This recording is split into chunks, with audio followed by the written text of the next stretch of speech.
less than 24 hours, Georgians will be under a shelter-in-place order. McDonald, though, said he did not know the man was handcuffed and was trying to use his foot to pin him to the ground so he could be handcuffed. If your friends, neighbors, or local organizations are not complying, report them to us.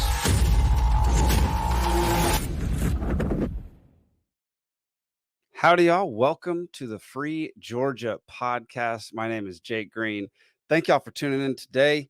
Today will be a special episode. We're going to show, actually this week and next week will be special episodes. Today, we're going to be playing the first keynote speech from the great create, Mr. James Dutton. He gave a lot of phenomenal information, and so it'll be a good one. You'll want to stick around till the end. You'll learn a whole lot and extremely useful information at that. So stick around for this entire thing. Y'all, if you didn't make the great create, you missed out. It was fantastic. We had a great time. It was very successful for the LP. I know the hurricane stopped a lot of people from being able to come. It stopped some speakers. It stopped some vendors. So, you know, not much you can do about a hurricane hitting.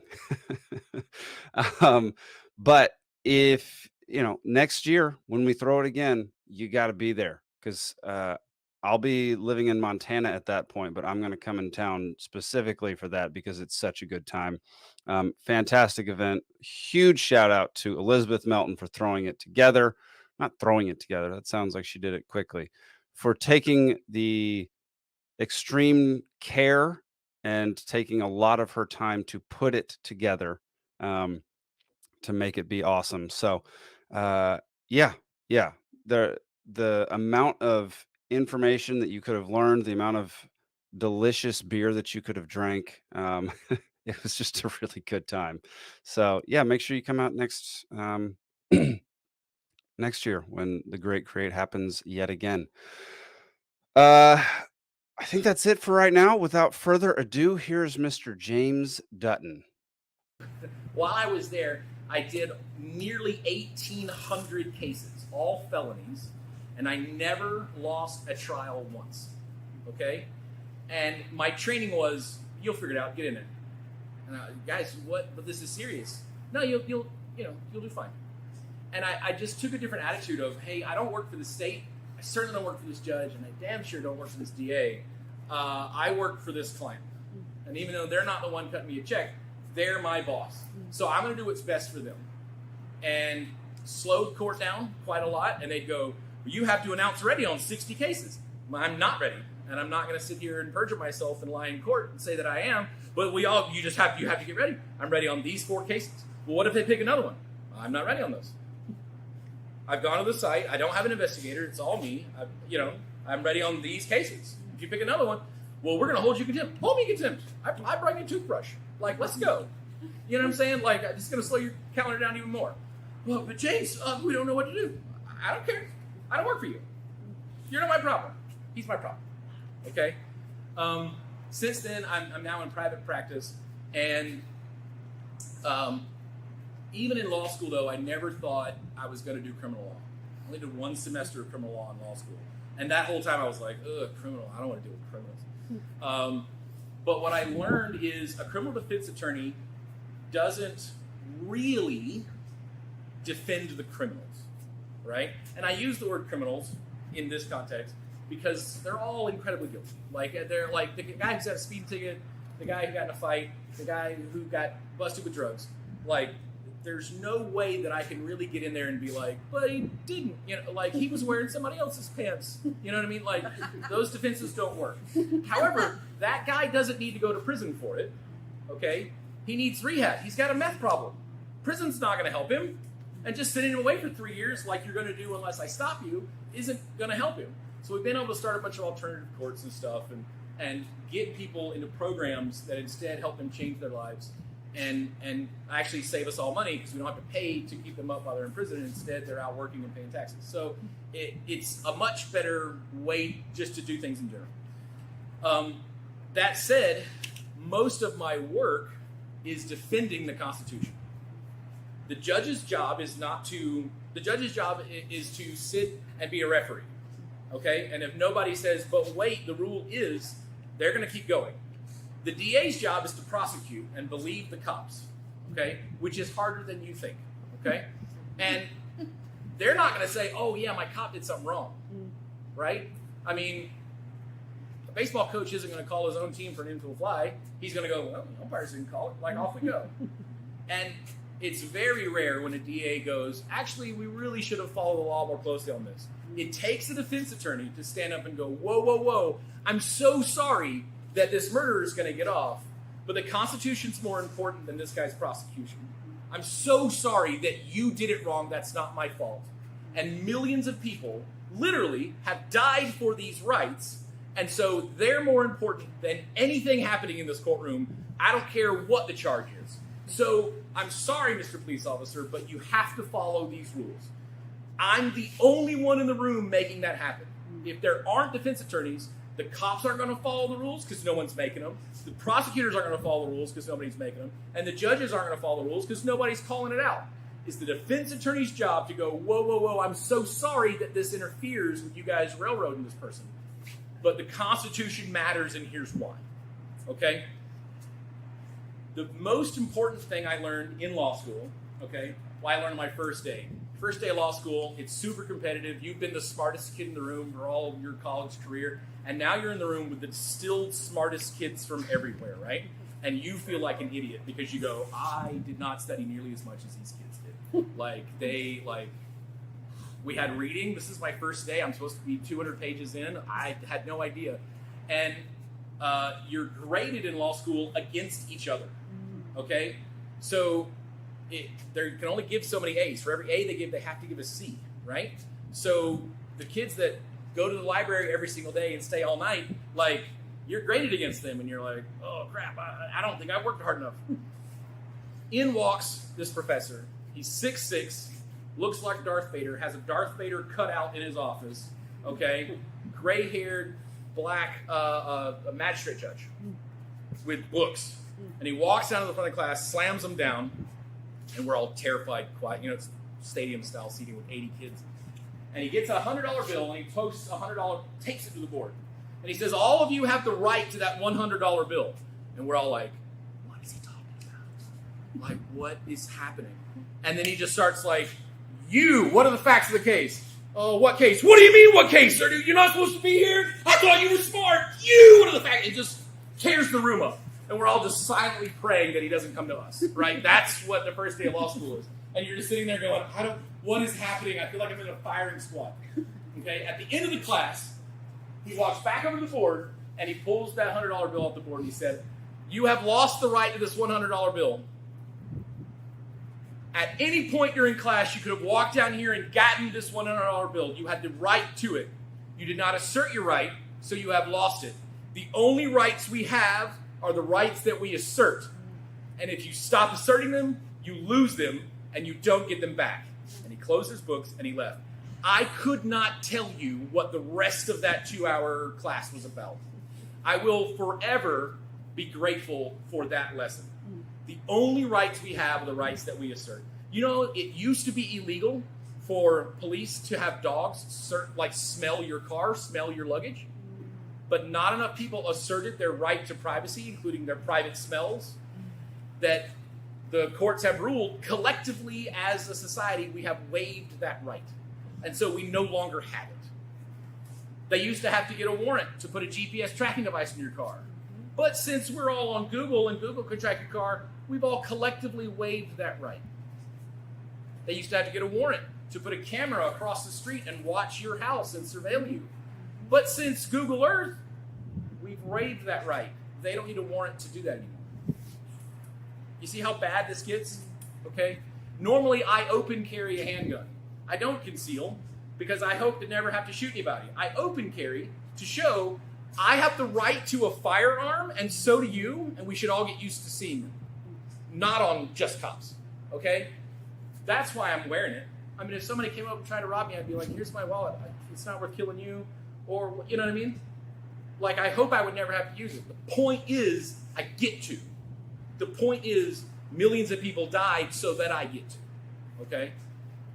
All right, let's go to the next slide. Okay. Oh, boy. All right.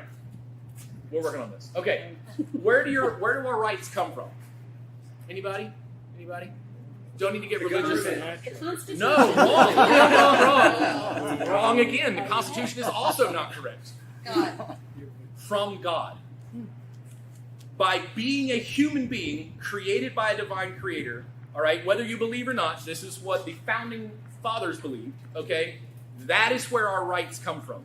The Constitution prevents the government from taking those rights away. It doesn't at all set limits on what we as humans can do. It sets limits on what the government can do to take away our God-given rights. All right? Hey, I got a constitutional... No, you do not. You have a God-given and constitutionally protected right. Okay? We need to change that mindset in folks. People need to understand the government are the ones being restricted by the Constitution, not us. Okay? It's important to know your rights, because if you're ignorant of the law, you can be held against them. But if you don't know your rights, you don't realize that you should assert them. And sadly, courts have ruled if you don't assert your rights, you waived it. No, he started talking because he wanted to. He didn't realize he should just shut up. Okay? I can't tell you. Oh my Lord, I can't tell you how often that, hey, if my guy would have shut up, I could get him into a rehab. But since he just kept talking, now they don't even have to negotiate with me. Now he's going to have to go through a whole bunch more before I can get him into the rehab that he needs, before I can get him into the mental health he needs, before I can get him away from the folks that are leading him astray. Okay? So there's legal consequences, okay, both personally and civilly, all right, as far as your freedoms go, as far as your money goes, to not asserting these rights. Okay, we're going to give a lessening test. Again, if you've heard this one, all right, don't tell your neighbors, all right? So let's read this. I'm going to read you this. You're only going to have to remember it for a little while. It comes back at the end, and we're going to have a little test over, okay? Last night, agents of the Columbus Police Department found 3 victims of an apparent murder dead in an apartment in East Riverview area. The apparent victims of a gangland-style slaying, and possibly the victims of gang-related violence. The police are investigating this as a possible murder and suicide, but right now suspect the 3 were all killed by the same individual. No suspects have yet been identified in the slaying, but veteran police detective Elizabeth Melton has confirmed that the police are following up on evidence pointing to the possible involvement of an off-duty Army officer as the perpetrator. The bodies were found by the apartment manager at 8 o'clock in the morning, appeared to have been slain sometime earlier in the evening, probably sometime between midnight and 2 o'clock in the morning. That's all you have to remember. All right? Got you picture in your mind? Mm-hmm. All right, we'll come back to it in a little while.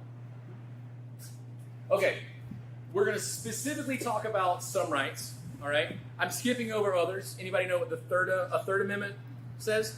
Can't house soldiers. Can't house soldiers. Give the man a cookie. All right? That's never been challenged. It's never brought up in any court ever, because that was a big thing back then, and no one's tried it since. But our 4th, 5th, and 6th Amendment rights are really what we're going to kind of talk about in as fast forward as possibly I can. All right? Your 4th Amendment is the thinnest.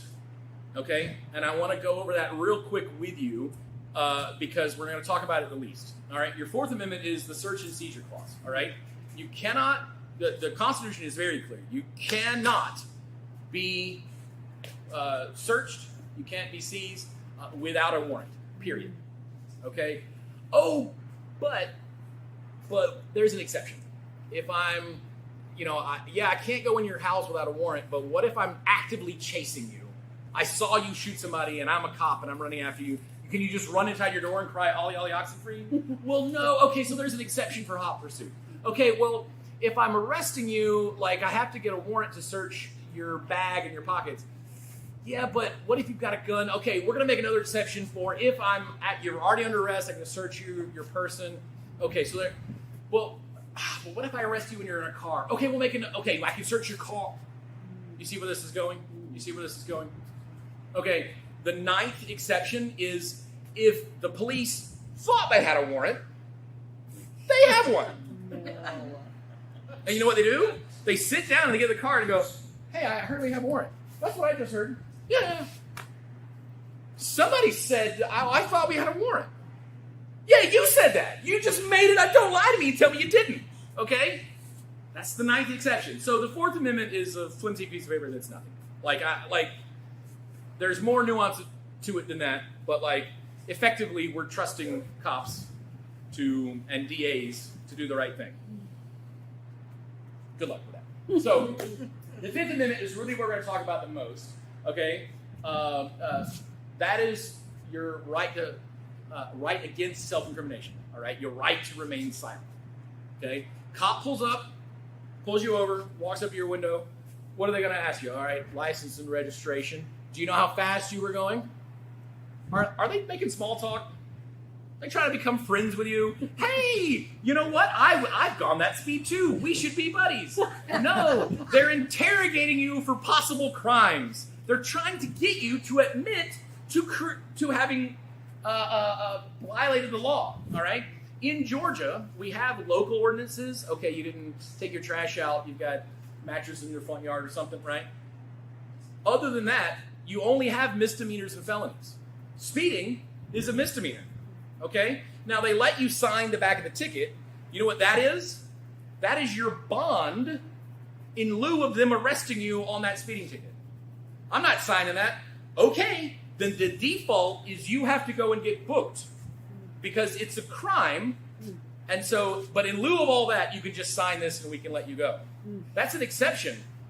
In some states, it's not like that. But in Georgia, if you don't sign that, it's not, well, I can't believe this officer's going to arrest me because I didn't sign it.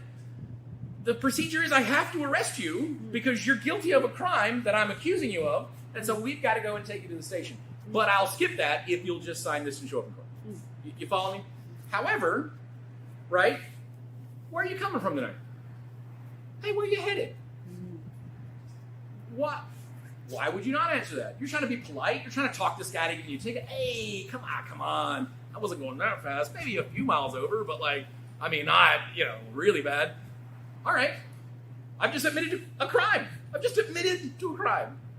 Well, I'm coming from Columbus, and I was headed to the brewery in Omaha. Oh, okay. I don't know, but there's an APB out for someone that just left Columbus and is headed towards Omaha for 6 murders. And guess what I just gave him? Okay? Evidence that I'm the guy. All right? Off on the other hand, I'm like, oh, I'm going to church with all of my saintly friends. I'm a bishop. And is he going to go, oh, well, I'm so sorry. No, of course he's not. He pulled you over for a reason. Okay? By the time he walks up and touches the tail light on your car, watch, they always do that. They're trained to do that.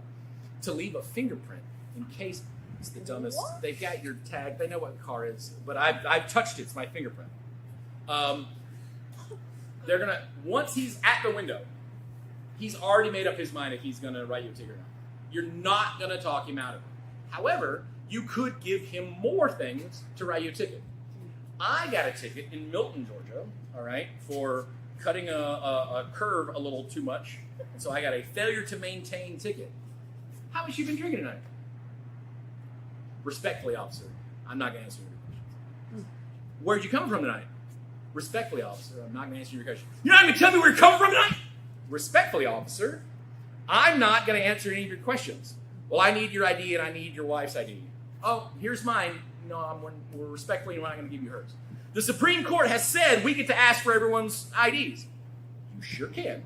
You've asked for them, and we have said no. The only requirement is for me, the driver, to present. All right? I can put that on the window. I don't have to talk to you. I don't have to interact with you. I have a Fifth Amendment right not to. Now, the Supreme Court, 100% of the time it has gotten there, has always upheld your Fifth Amendment rights. Always.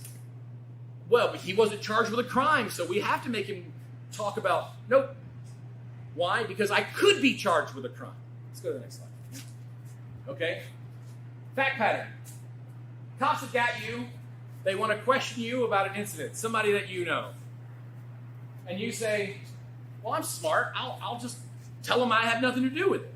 So you say, I don't know what you're talking about. I didn't kill Jones. I don't know who did. I wasn't anywhere that place. I don't have a gun. I've never owned a gun in my life. I don't even know how to use a gun. Sure, I never liked the guy, but who did? I wouldn't kill him. I would never hurt anyone in my life, and I never have. Okay, what's the problem? Let's go to number 2. I don't know who robbed that store. It wasn't me. I wasn't even in Virginia Beach that night. I was 4 hours away visiting my mom. But do you have a credit card proof? No, I paid in cash. You know, mom can be my alibi, which is going to count for nothing. Like, all right, go to the next slide. Okay, how can it hurt? Misinterpreted statements. Okay? Statements can be taken out of context. You can get a bad read. All right? Bill Burr has a great stand-up sketch where he goes, no doesn't mean no. No means no. No, stop it. Stop. No, stop. That's not a no. It's different, all right? But in court, they get up and they go, I said no, stop it. You're being so bad. Don't. And he goes, she didn't say it like that. Wait a minute. You know, like that's a very different. So that context, okay, matters. Well, what if, but I want it recorded. Oh, but what if we lost the video? What if, the player won't, sorry, it's, AV problems, it won't work. Why take that risk, okay? Why? Because it can't help you, all right? In Georgia, they don't have to read these Miranda rights. Those are stuff that you see on TV. You have the right to remain silent as they're arresting somebody, right? That doesn't happen in Georgia. And people call my office all the time, hey, I got arrested, but they didn't read my Miranda rights, right? So I get off. No, not in Georgia. This isn't, law and order. But what do they say in that Miranda right, right? You have the right to remain silent. Anything you say can and will be used against you in a court of law, okay? There's this neat concept called hearsay, which is an out-of-court statement admitted to try to prove the facts, like the validity of what it contains, okay? So if I somehow made like this exculpatory, like, no, I actually was, and my attorney calls me and says, hey, tell the court, because it actually helps me randomly. No. The prosecutor's going to object and say that's hearsay. That's an out-of-court statement. And they're right.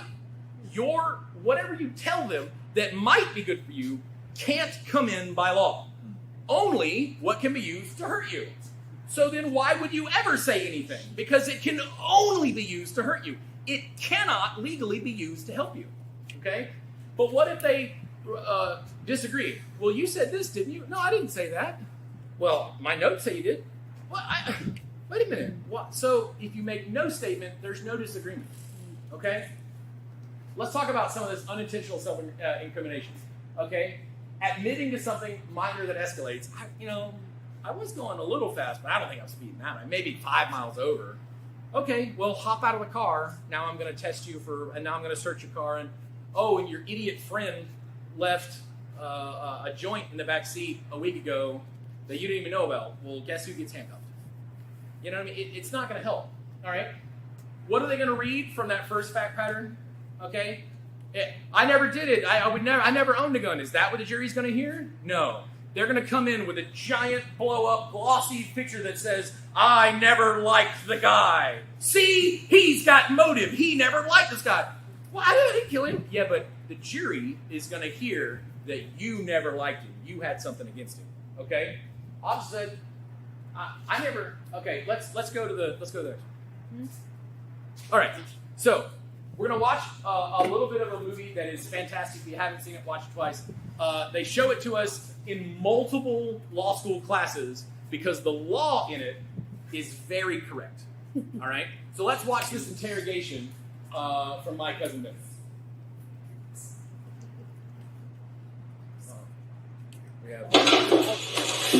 He paid for the groceries. And then what? We went out to the car, and that's it. When'd you shoot him? What? At what point did you shoot the clerk? I shot the clerk. Yes, when did you shoot him? I shot the clerk. Hey, Dean, you need you out here? I'm in the middle of a damn confession here.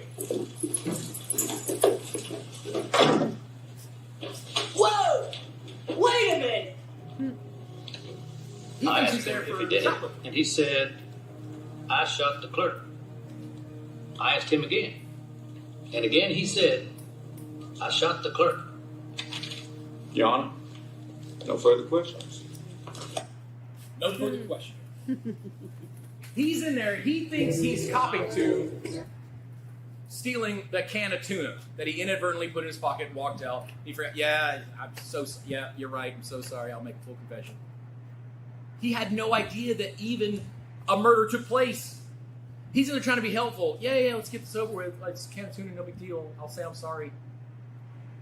But he's inadvertently confessed to a murder. Okay? Did he say, I shot the clerk? What did the judge hear? All right? No means no, right? Well, I shot the clerk is very different than I shot the clerk. But it's going to get read the same way. Okay? It cannot help you. It cannot help you. All right, let's go to the next. Okay. The common police interrogation tactics.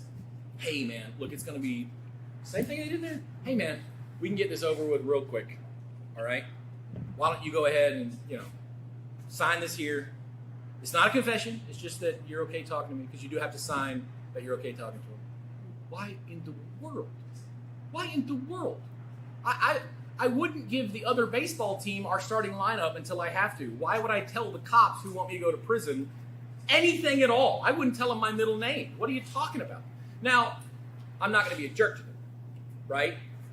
Okay, on the side of the road when they say, I'm going to need you to step out of the car, the rule of thumb is do what the guy with a gun is telling you to do, okay? Like, loudly assert those rights. I don't consent as you're getting out of the car and locking it behind you. I don't consent to this, absolutely. And they go, well, I'm making you, okay? I have a gun, and you're going to do what I say, but I'm going to force it on you.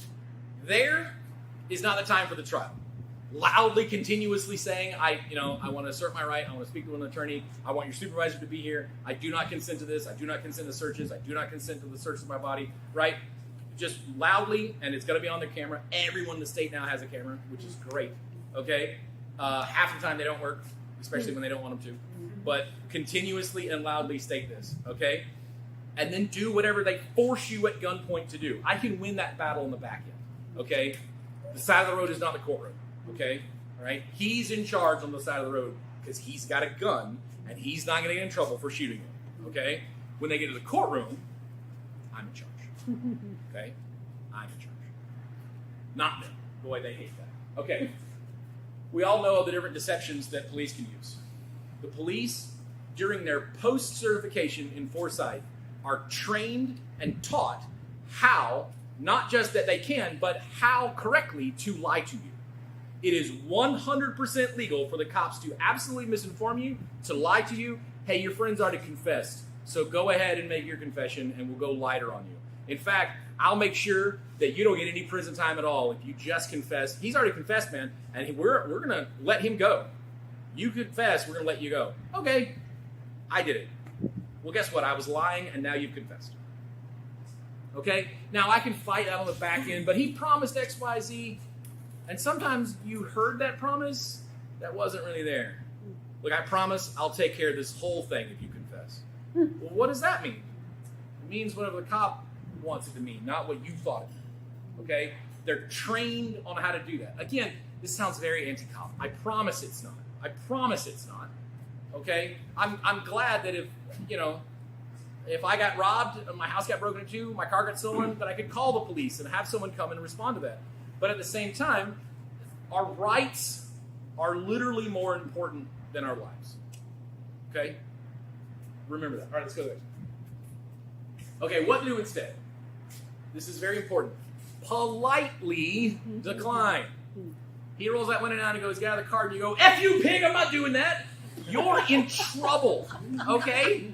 You're about to have a real bad night, okay? Clients come in and they've got a DUI and they're following me too close or something, and I go, okay, all right, this is that. Clients come in and they've got a DUI and a failure to maintain lane and a open container and 6 speeding and you're like, how'd you get 12 charges? Oh, you were a douche to the cop. And so he wrote you every ticket he possibly could have. You know what I mean? And they can. Now you get to the prosecutor and they go, all right, whatever. Well, we'll drop 6 of these and he pleads. But that's one more thing that I've got to leverage when I negotiate with the All right? There's just no reason. Even if he's being an asshole, there's no reason to be one back. Just be polite. Eventually, that video is going to get shown to a jury. Okay? And if the cop looks like a jerk, the jury's going to go, this guy's an a-hole. But if you look like a jerk, they go, that guy's the jerk. We want him to be convicted. Okay? And on that alone, I've won cases. Well, I like this guy more because he's likable, and that guy's a jerk, and I don't like him. So I'm ruling in favor of this guy. Okay? And juries are never wrong. Even when they're absolutely, totally, undeniably wrong, they can't be wrong. So, anyway, that's another discussion. All right. Always request legal representation. Okay? What this does is it triggers stuff. They're not going to go, well, you're right, you got to... But it triggers stuff on the back end. Hey, you knew that he wanted to speak to a lawyer, and yet you kept asking him questions. I'm going to get all that thrown out because you did it wrong. I'm so sorry, officer. I know that he confessed to, being the second shooter on the grassy knoll, but you did it wrong. It all gets chucked. You did it wrong. Okay? Never consent. The only rights we have are the rights that we assert. Always, always, always, always assert your rights. Okay? When I go to Sam's Club, on my way out, they go, I need to see your receipt. I go, no, thank you. What? It's my receipt. Do you have a warrant? Do you think that look, if you think that I've stolen something, call the police. I'll wait right here. Do you have any sort of reason? The cop's going to go, do you think he stole it? Well, no, we just have to see his light. Man, you can leave. Yep, I know. Hey, call your manager over. I'll talk to him in 30 minutes. I would love to give this whole store a lecture on my rights, okay? This is my property. This stuff's my property, and you can go to hell, okay? My rights are more important, okay? My wife hates me. Like, oh, God, we're going to be 30 minutes. Stop it. Oh, please. No. She'll be like, look, why don't you go get the car. I'll go check out. Okay, I know what she's doing. Okay. She's showing me. But she's showing it. Absolutely. She's a compliance Hufflepuff. She just moves right through. All right. I'm a obtuse sliver. No, this porpoise of this thing, no way. Okay. But again, at the end of the day, do what the guy with the gun tells you. Okay. You can no, I don't consent to this. Hey, I don't consent to this. Yep, I don't consent to this. But if you decide to fight back or resist, then you're going to go to jail with a knot on your head, okay? And it's the same thing. As soon as you said, I don't consent, all right? But if you begin to fight that cop, now guess what? Now all these bets are off. Now I'm arresting you because you were fighting. Yeah, well, he should have fought. Yeah, but he didn't start fighting until, but that judge is going to go, yeah, but he fought. You follow me? All right, let's go to the next one. Okay.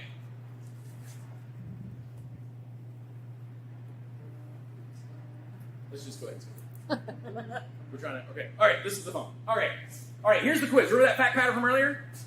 All right, so I'm going to read this to you, and then we're going to have everybody raise their hands. How many people did the police find shot to death last night at the Riverview apartment I told you about? All right, A1, B2, C3, D4.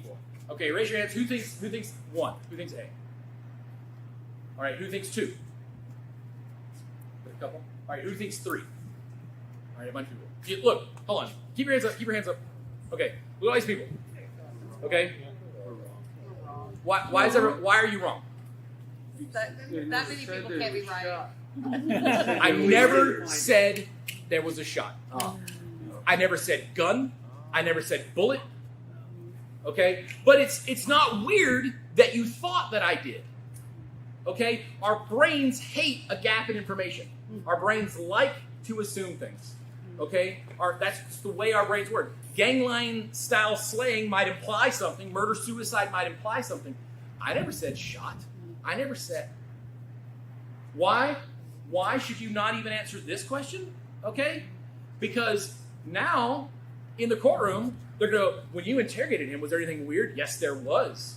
Well, what was it in this high drama courtroom, I never said shot. He knew about the gun. He knew that it was a shot. Wait a minute, no, but one of the cops somewhere said shot. I don't remember that. And now it's your word versus theirs, and there's no reason for that. There's no, you can't win. There's no reason for that. Everyone in this room thought that this person was shot. But it was never part of the fact pattern. You see why our brains inadvertently do that. And the police are trained to take advantage of that. Okay? And good, I'm glad that bad guys get caught.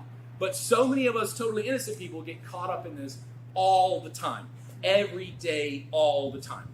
Okay? So, never.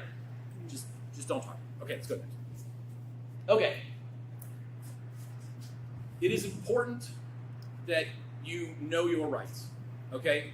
The Constitution is arguably, other than perhaps the Bible, okay, the most important, I'll say it's the most important non-religious document ever made.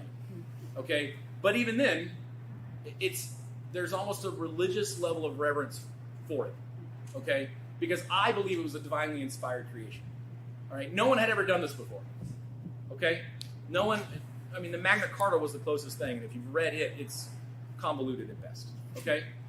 And yet, here it is. It's survived all these years. Now it's changed and been morphed and been abused and had to be, unabused. But it's still important. Okay? If you don't have a free copy, you can get them from the Heritage Foundation and probably 18 other places. Okay? Get it, read it. It's not that long. Okay? Know your rights. Okay? The other thing, stay calm and stay polite. Even when they're handcuffing you, even when they're being douches. Okay? Imagine that you're in a cop's drama and there's a film crew. Okay? What do you want your mom to see? And more importantly, what do you want the jurors to see? Do you want them to see you being a jerk? And they go, man, that guy's a jerk. He might not be guilty of this, but he sure is a jerk, so we're going to find him guilty anyway. Yes, I've had jurors tell me that's what happened, why they found people guilty. Okay? Or do you want them to hate this cop for, what is he doing to this nice guy's a veteran and he's getting on the ground? Why? Right? That's what you want to see. Okay.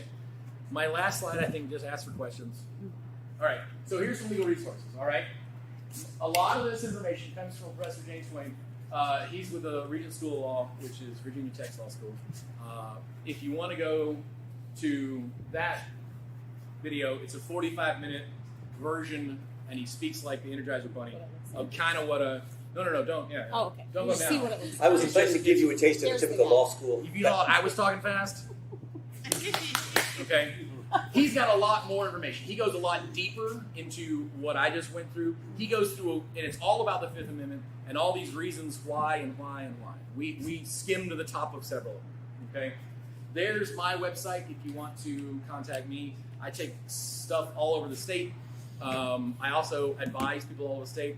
Not only am I a full-time attorney with my own law firm, but I'm an elected county commissioner in Spalding County, and we were the first county to go from the Dominion machines to a hand recount for every single election, and we're trying to get that spread everywhere. And so election commissions all over the state call me and go, hey, how do I do that? I would love to tell you how to do that, okay?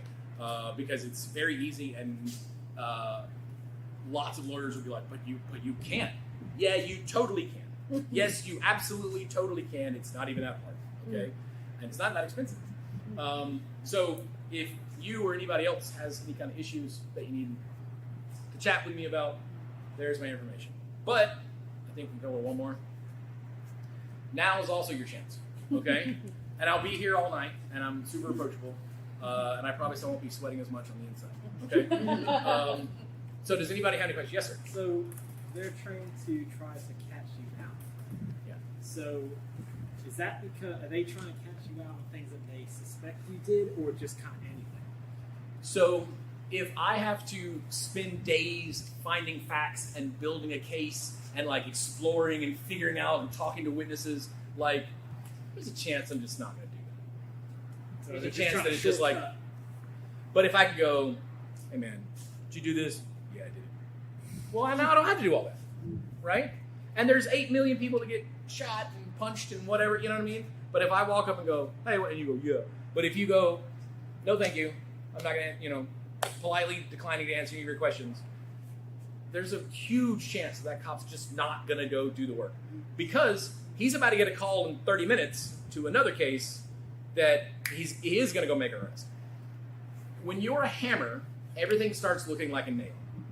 A police officer's job, even though there aren't quotas, numerical quotas, a police officer's job is to make arrests, is to write tickets. And if you don't write enough, if you don't make enough arrests, then you're not going to make corporal. Then you're not going to make sergeant. You're not going to make lieutenant. Then you're not going to get hired by a better firm somewhere else, a better city. You know, everyone wants to make more money. And so there's a direct monetary incentive for me to go and make arrests. This one seems very hard. I'm just going to give you all a warning, knock it off, and I'm going to go get somebody easier. Okay? Happens all the time. State patrolmen, in fact, wear pins based on how many DUI tickets they wrote last year. Okay? And the biggest one is the 100. And most of them will wear multiple 100s because they're hot stuff. And they go, woo, look at, I'm so awesome. There's not a quota. You're right, there's not a quota. You're not going to get fired if you don't write enough. But if you don't write enough, they're going to go, I don't think this job's for you. I don't know if this is... But if you write enough, they go, wow, you're great. You should be a sergeant. There's not a quota, but there is. Okay? Great question. Yes, sir. Small detail you mentioned at some point about pressing your license plate or your driver's license against the window. Mm-hmm. Could you expand on that? So I don't do that personally because I think that is kind of rude. But I also don't smoke pot. So my car's not going to reek when I roll my window down. And unfortunately, there's no smelloscope on the camera. And far too often, people, normally folks who don't look like me, they go, no, I smell pot. I'm getting you out of the car. I'm going to search you. What? I don't smell. No. Right?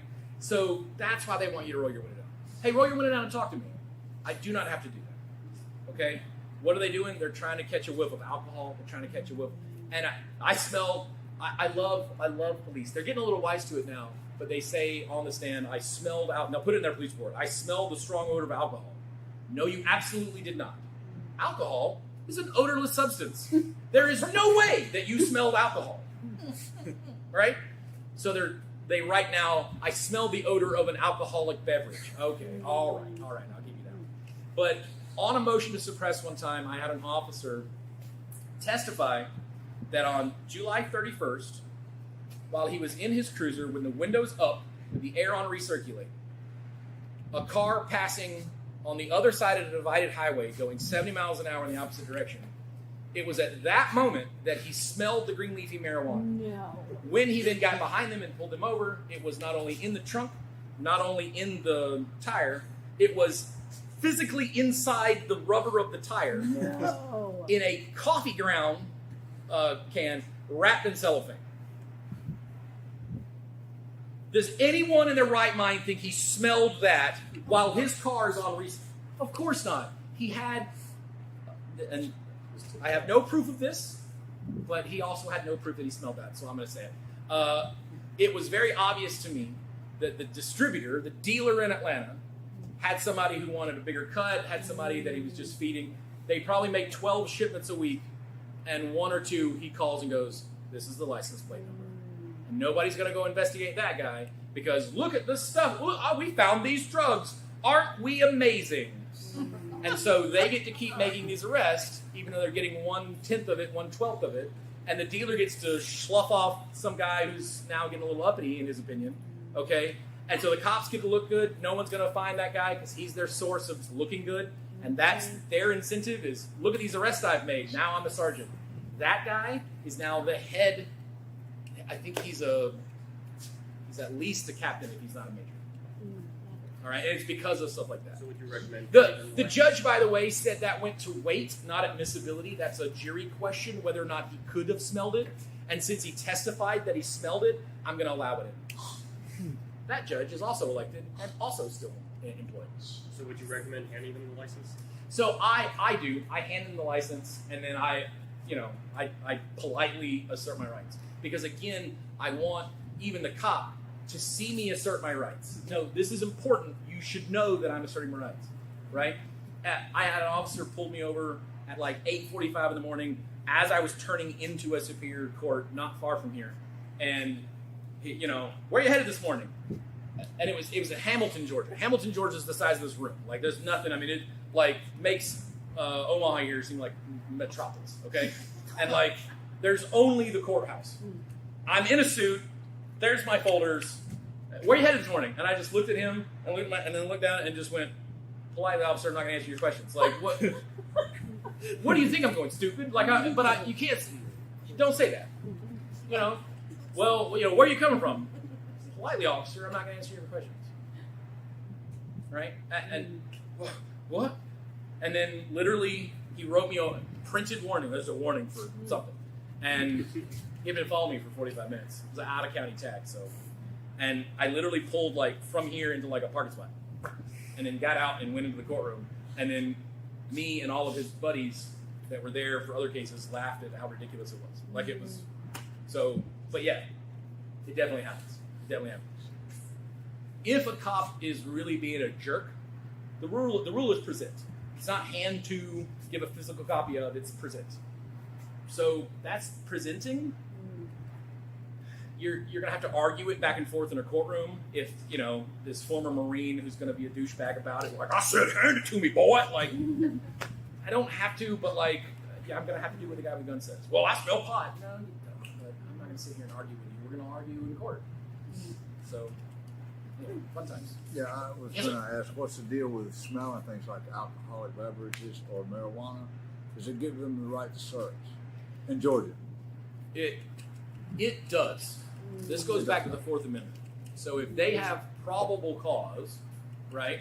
So if they see me pull a wad of cash out of my pocket, hey, that guy just stole a wad of cash, and they see me put a wad of cash in my pocket, right? They're going to go, hey, I think that was that wad of cash. I've got probable cause to walk over and detain you and try to search you. Whatever. So if you're on the side of the road and they say, I smell something, they can now search? Yeah. But you can say, I don't consent.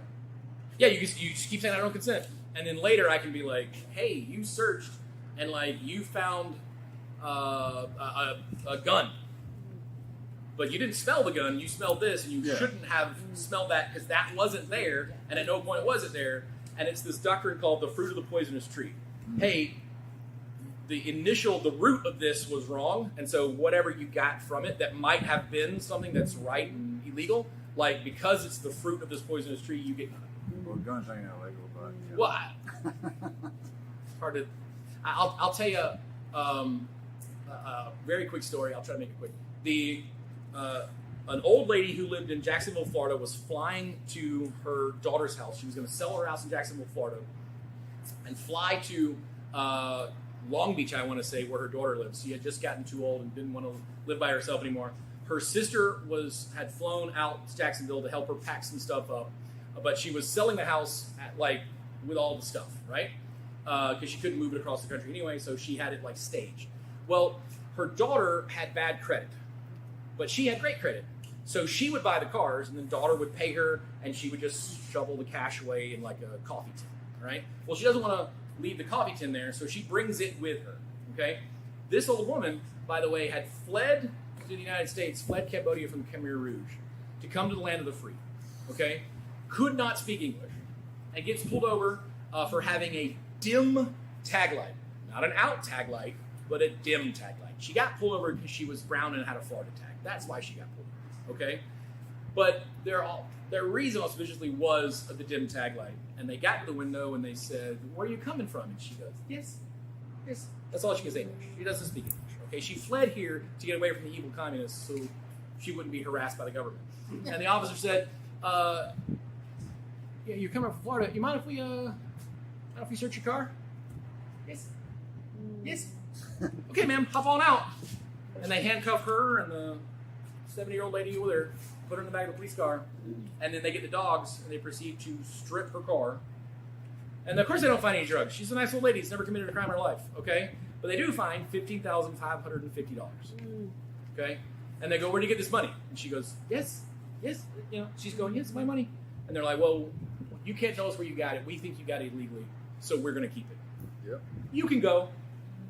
They didn't write her a ticket. No charge. No charges. You can leave. We'll just take this money. And her daughter calls and goes, they stole my grandma's money. They sure did. Absolutely they did. Let's go to court. Please hire me. Let's go. I called the DA, and the DA said, man, I agree I got no leg to stand on, but the sheriff's not going to let me give it back to you. How about we split it? Nope. Nope. You're going to give this old lady her money back. Well, you know, they'd have to fly here, and they'd have to have it. Yep. Please don't make me make you look bad, because I will. Like, please, like, this is ridiculous. Give this old lady her money back. Sheriff won't let me do it, man. The week before our hearing, they've got all their tickets to fly out to Georgia, right? Thousands of dollars in tickets. And the DA goes, our hearing was on a Friday. DA goes on Thursday at 4:30 to the judge and says, hey, I need to move tomorrow's hearing. Can you give me a month? The judge's like, yeah, sure, absolutely. Well, wait a minute. And then they call us, hey, sorry, the hearing's been moved. Oh, they got plane tickets. They're flying out tonight. Oh, sorry, we're moving it. Well, if So there's they had no to change all charges, the there's flights. no due process. Right? So that's the thing. The court case, this is civil asset forfeiture, which is the most illegal thing ever. The court case is the state of Georgia versus $15,550. It's the defendant. And you're responding in lieu of it in rem. Okay? But it has no constitutional rights or protections because it's not a human.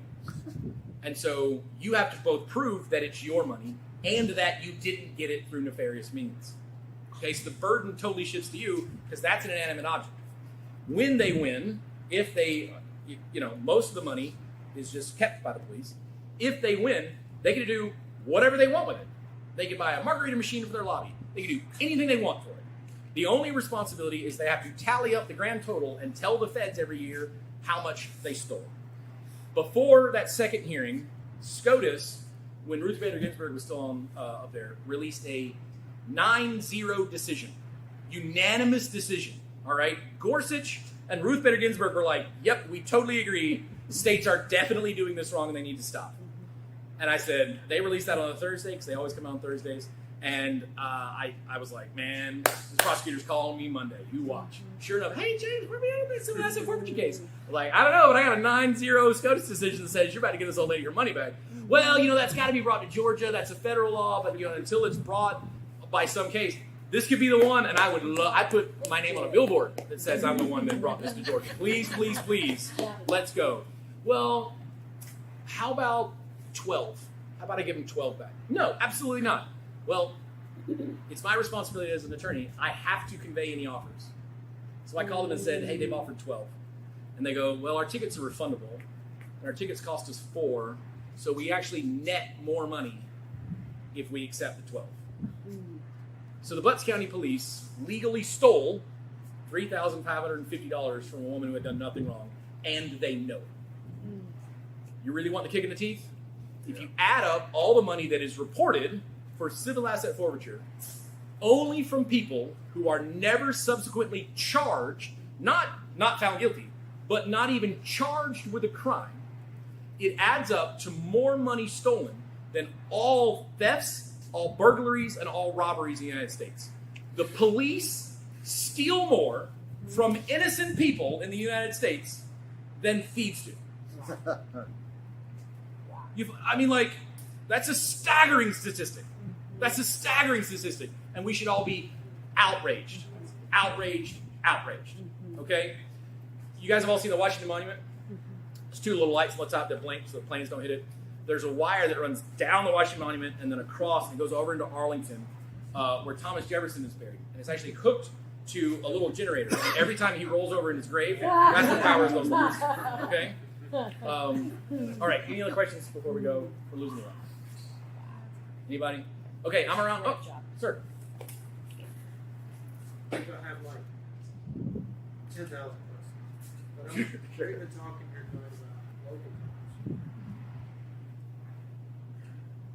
Comment about the situation at the airports with TSA.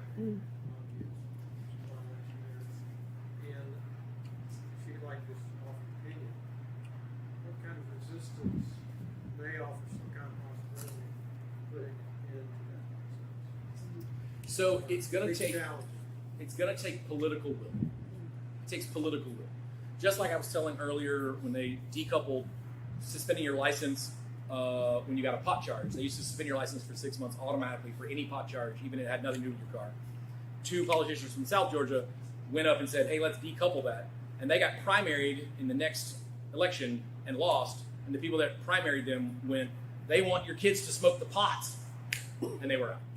So if a House representative goes up there and goes, hey, we should get rid of this TSA thing. They admit that they've never stopped a bombing. They admit that they've never, look at their Instagram account. It's a bunch of grenade-shaped vapes. That's not going to hurt anybody. What are we doing? You know what I mean? It's theater.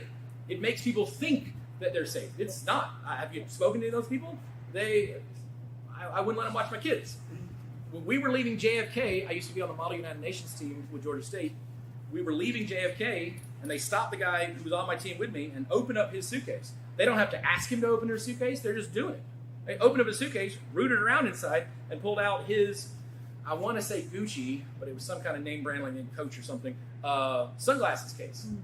And he put it underneath the thing, and he zipped the suitcase back up, and he was like, you can go. And the guy's like, no, you got my sunglasses. And the guy's like, move along. He goes, no, you have my sunglasses. I said move along. No, you have my sunglasses right there. I want my sunglasses back. Guy grabbed it, opened up the suitcase, put the sunglasses back in, zipped it, pushed it, and said, now move along or we'll arrest you. Okay? I probably wouldn't have believed that if a stand-up comedian had told me. Okay? I was there witnessing it with my own eyes. I don't know if that guy's still employed, but how many other people's stuff did he straight up steal? On the other hand, imagine if a politician goes to Washington, D.C. and says, this is ridiculous, we're getting rid of this.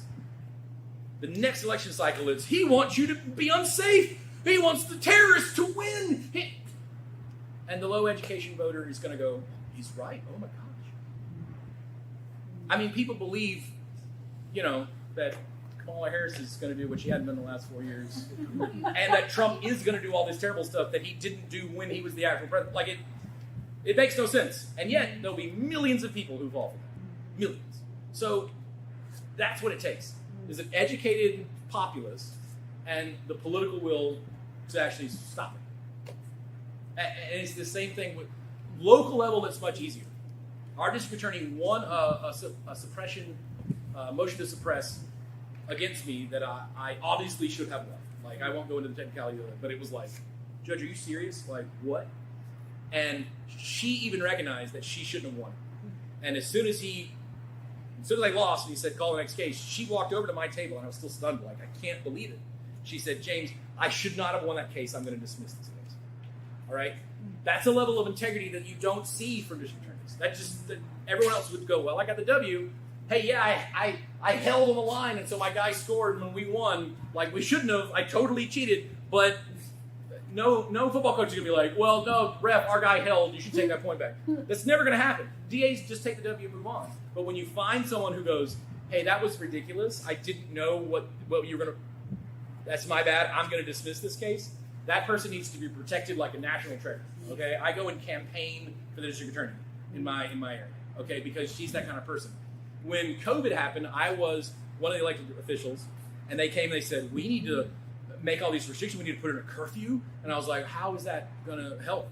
One of the things they wanted to do was to close any store that had two, like a Kroger or a Walmart, that had two entrances. They wanted to close one of the entrances so that everyone went through one. And I was like, so you're going to make everyone use the same door? How? So you're going to make everyone get closer together? Well, James, we have to do something. But we have to do something. Look, every time there's a tornado or a hurricane, somebody shoots at it with a gun. It makes them feel better, but it's not doing anything. This is the equivalent of shooting this hurricane with a gun. But James, we have to do something.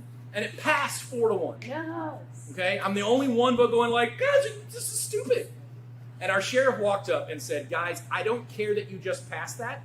That's unconstitutional, and I'm not going to enforce it. I'm not going to enforce a curfew. You cannot do that. That is not, you're not allowed to do that. And my officers, and we were and I'm like, good. And they're like, but you have to. We just did. And then 2 days later, Kim came out and said, I override all of your local stupid stuff. Knock it off. This is the state order. Knock it off. And I'm glad that he did that. You know what I'm saying? Because here we are. Our city did say curfew. And at 9 p.m., they had a roadblock at the main intersection of town, stopping every single car. And when my brother, who looks like me but without a beard, got stopped, they said, if you $1,000 fine, you better go home. But if somebody got stopped that didn't look like me, they went, I smell pot, get out of the car. And they made arrest after arrest after arrest. Again, our local solicitor was like, those are wildly unconstitutional, this is not okay. And he unilaterally dismissed all of them because obviously he should, okay? People that are doing the right thing need to be protected and supported and helped. People that aren't need to be called out, and you got to find someone to run against them who is going to do the right thing, okay? I have super run out of time. You got a million questions, I know. Let's chat outside after this. Favorite story of yours of a police officer lying on the stand? It's the Superman's dog's nose story. It's obvious he's lying. Everyone in the courtroom knows he's lying. Like, you're lying. You got a call. You got an agent who told you it was that guy. Just say so. Just say so and we'll move on. Nope. I smelled it. Everyone in this room knows you're lying. I get along with everybody else in that entire department. But like, even when it's me and him, I go into pain. It's like, brah, like I let him have it. They wrote my wife a ticket. A cop wrote my wife a ticket for flashing her lights to warn other drivers. Right? Always do this. You have a First Amendment right to do that. It is not illegal. You were interfering with our investigation. Okay, who are you investigating for what crime? Well, just people driving. Oh, that's not a who. That's not a what. I got a First Amendment right. Go pound sand. He wrote her a ticket for driving with her fog lights on. When he said, why are you flashing your lights? AKA, I know that you're not driving with your fog lights on. Right. But you picked the wrong guy. You picked my wife, and you were mean to her, and I take that personally. So I subpoenaed him to court. Okay? So normally, the prosecution just says, you got to come when we call you, and you don't have to come unless we call you. Well, I've subpoenaed you, which means every time I'm in court, you got to show up. And you have to stay there until I let you go. And so I know all these people, and I'd love to sit around and shoot shit with them. So here we go. We're going to sit around talking. Like, yep, here we are. Hey, is this case coming up? I'll let you know. No, actually, we bound it over. You're going to have to come back to court another day. What? I'm sorry. I know that you work third shift, but I don't care. Remember that time you were mean to my wife? Oh, I needed a continuance. You're going to have to come back again. So sorry. This is our fourth court date. Sure is. He finally went in and dismissed the ticket. I objected to his dismissal of the ticket and demanded a hearing on that, which he also had to attend.